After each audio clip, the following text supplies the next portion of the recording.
After a long day at work, you come home ready to unwind.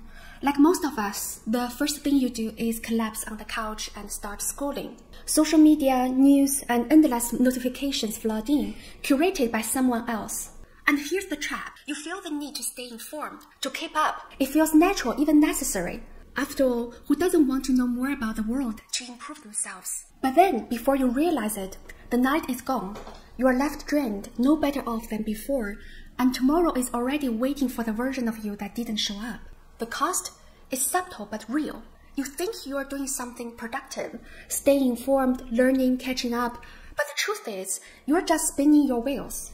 Information for the sake of information, noise disguised as knowledge. You've traded the most precious thing you have, your attention. But why do we get stuck in this cycle? And more importantly, how do we break free? First, we need to question a belief that rarely gets challenged. The idea that curiosity is always a virtue. I'm Dr. Sijin Yan, a philosophical counselor. If you want more insights on living well, consider subscribing to this channel. So let's dive in. Curiosity, on the surface, it seems amazing, right? That's what we've been taught in school. Curiosity drives us to explore, learn, and grow. If you do a quick search online, you'll find countless articles claiming that curiosity leads to success, personal fulfillment, and can even help combat burnout. But is that the full story? Existentialist philosophers like Martin Heidegger challenged this view. Heidegger was a 20th century German philosopher who is often considered one of the most influential thinkers in existentialism and phenomenology. His work focuses on questions of existence, being, and how we relate to the world around us. In his early work, Being and Time, and his later work, Contribution to Philosophy, Heidegger warned that curiosity isn't always as positive as it seems. Long before the rise of the internet, YouTube, Twitter, Instagram, he foresaw the danger of unexamined curiosity. When we are constantly bombarded by a flood of new information, our curiosity, rather than leading us to deeper understanding, can actually result in burnout and a sense of inauthenticity. Now, you might be wondering, what's the alternative to this endless pursuit of newness? This brings us to Heidegger's key distinction between curiosity and wonder. For him, curiosity isn't about a genuine desire to deeply understand something, especially not ourselves. Instead, it's driven by a craving for novelty, constantly chasing the next thing without ever going deeper. On the other hand, wonder is a profound state of awe and openness to the mystery of existence. Wonder is that moment when we realize just how extraordinary our ordinary life truly is. Everything feels fresh, new, and full of possibilities.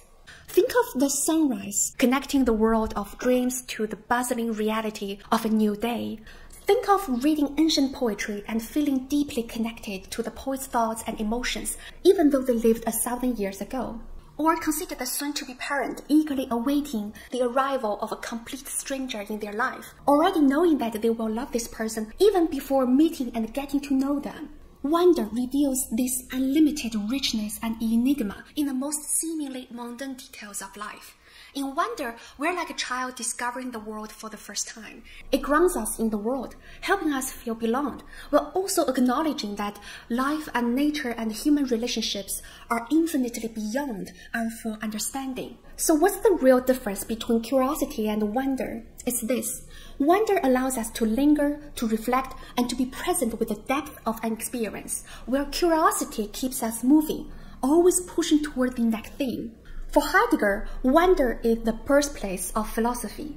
Wonder drives us to continuously ask new questions, even when we believe we found answers. Unlike curiosity, wonder doesn't leave us feeling restless or unsettled. Instead, it brings a sense of return, a deep engagement with the world that is both grounding and awe-inspiring. Heidegger believed that wonder helps us live authentically, while curiosity distracts us, keeping us stuck in shallow, jumping engagement with the world. He also connected curiosity to two other features of inauthentic experience: idle talk and ambiguity.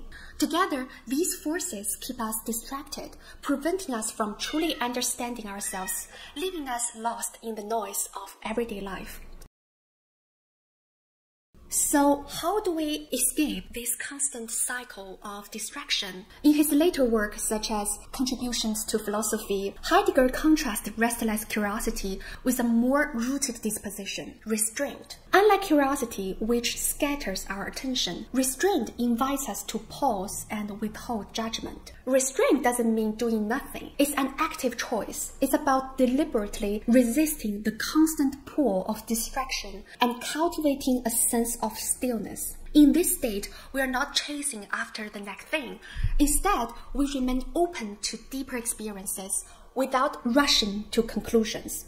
The key here is learning to release your control over the world and the things around you, like my cat. What is at heart of curiosity is the impulse to control or master what is new, unfamiliar, or trending.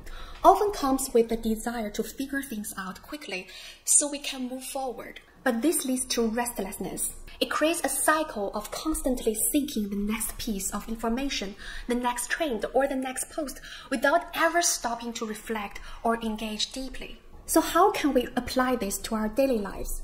Shifting from curiosity to wonder requires adopting restraint and making intentional changes in how we engage with the world. For example, pausing before immediately seeking answers and allowing yourself to dwell in the beauty or mystery of a situation. Letting go the need to control or fully understand everything. Instead, being open to uncertainty and ambiguity. Appreciating the ordinary, finding awe in small everyday moments rather than always seeking new or extreme experiences. This is a disciplined stance where we deliberately hold back our desires to impose meaning, control, or certainty. It's an active holding back where we refrain from forcing the world into clear, defined terms that fit within our conceptual frameworks.